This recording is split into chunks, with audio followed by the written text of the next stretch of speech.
Hello, my name is Anita, and in this video, I'm going to talk about the physiological aspects of why dieting usually do not give you the long-term results regarding weight and overeating and all that stuff that you usually would like to have.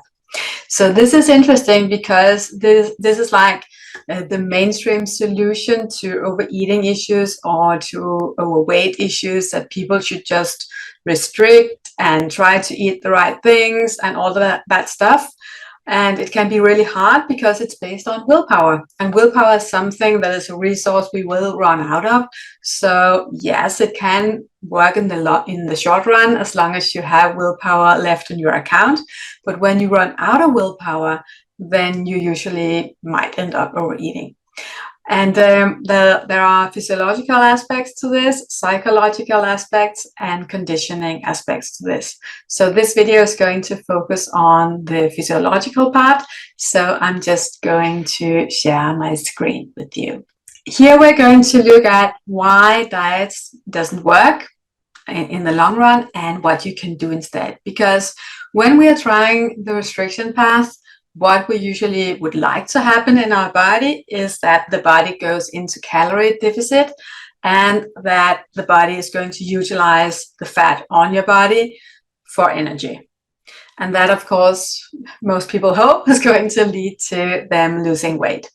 But the thing is, a lot of other stuff actually goes on in our body when we do the calorie deficit solution and we're trying to starve our body into spending the fat that you have on your body for energy.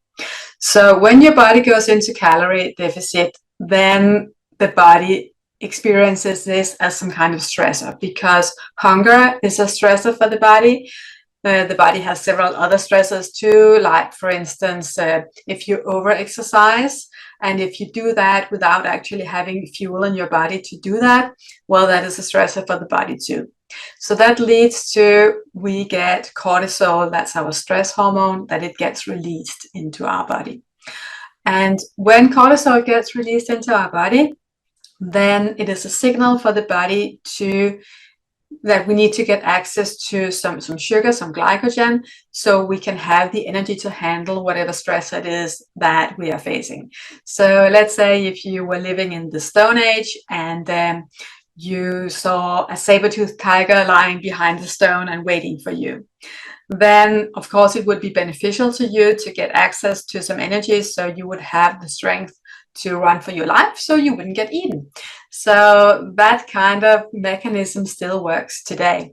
So when you get all of this sugar released into your bloodstream, then your pancreas is going to release some insulin to get you to a place where you get the sugar into your cells so you can utilize it and actually have the power and the strength to run away from the saber-toothed tiger. So far, so good. And that is, of course, really effective and really helpful if you are chased by such a tiger. But the thing is, our modern day life doesn't really work like that, because you don't have a lot of saber-toothed tigers lying around in the streets. You are in a situation where we are experiencing different kinds of stress. And that means we are usually exposed to not acute but low-key stress, and it comes a lot, and that is because of the lifestyle that most of us have gotten used to. So when we get exposed to this cortisol release and this sugar release and this insulin surge, then a lot of us become insulin resistant. And that means that less sugar is going to get into the cells, because the cells are not going to be as responsive as they would have been if this didn't happen all the time. And when the energy doesn't get into the cells, well, then the body has to do something with it, because you can't have all that sugar in your blood. So your body is going to store this as fat. That means you are not getting that energy that you want into your cells. You'll get low energy in your cells. And then the body is going to say, I don't have the energy that I need. Go and eat something. And maybe my blood sugar is even low. So go and eat some sugary or starchy foods so you can get your blood sugar levels up to normal. And then, of course, when you're eating all this sugary and starchy food, you'll get the insulin surge again. And if you're insulin resistant, it doesn't get into the cells and it gets stored as fat again. And you are now a victim of a blood glucose roller coaster. And that roller coaster is going to give you more cravings and weight gain. And that is usually not what people prefer. So yes, you are able to stop yourself from giving into all of this with your willpower for a limited period of time. But since this is going on in your body, you're going to end up in a situation where you are fighting your body. And that is not what you want, because it's a war you can't win, since this is like a survival mechanism. What you do want, in my perspective at least, is to get to a place where you can get your body to work with you, so you can be a team to get to a place where you want to go and that you can have the same goal.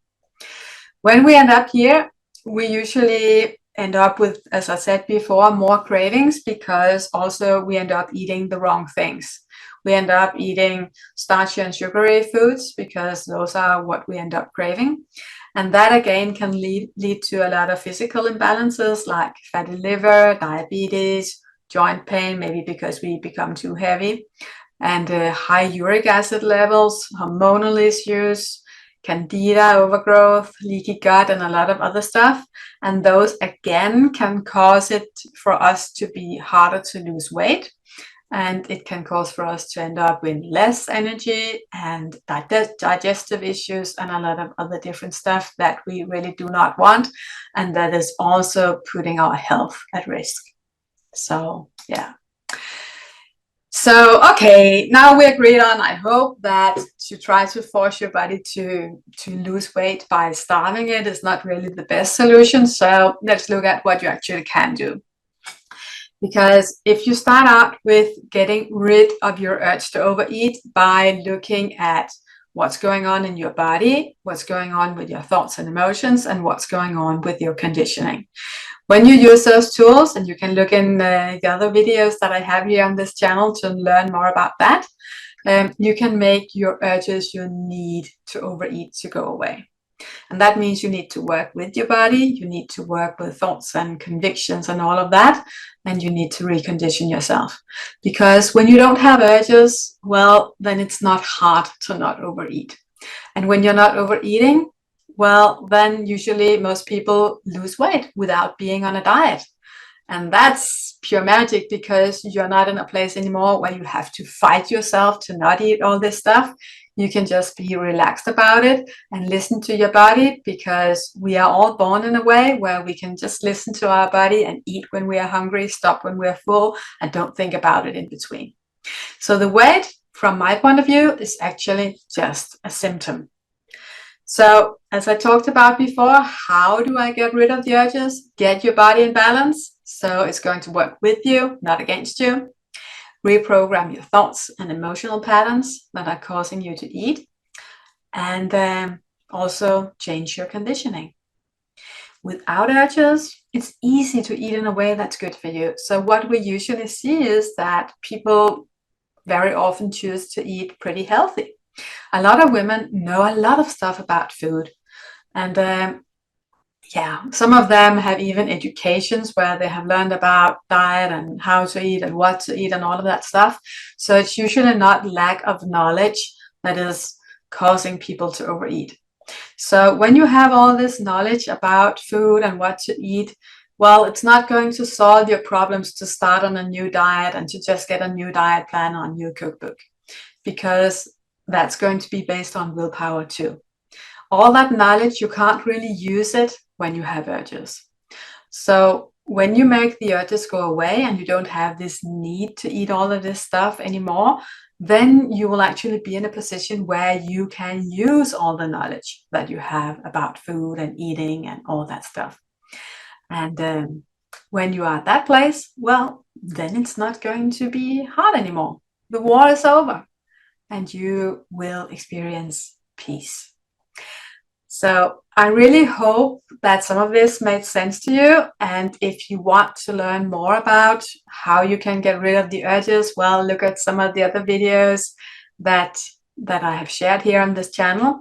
Also, I have a little gift for you, and you will find that below this video I have posted a form with some questions you can ask yourself, so you can find out what's going on with you and why you are having a need to overeat right now, what is causing your urges, so you can start there and fix that instead. All right? And if you like this video, please like and subscribe so you can follow other videos. And if you recognize some of this, and if you have questions or comments, please write them below in the comments and I will look at them. All right, see you in another video.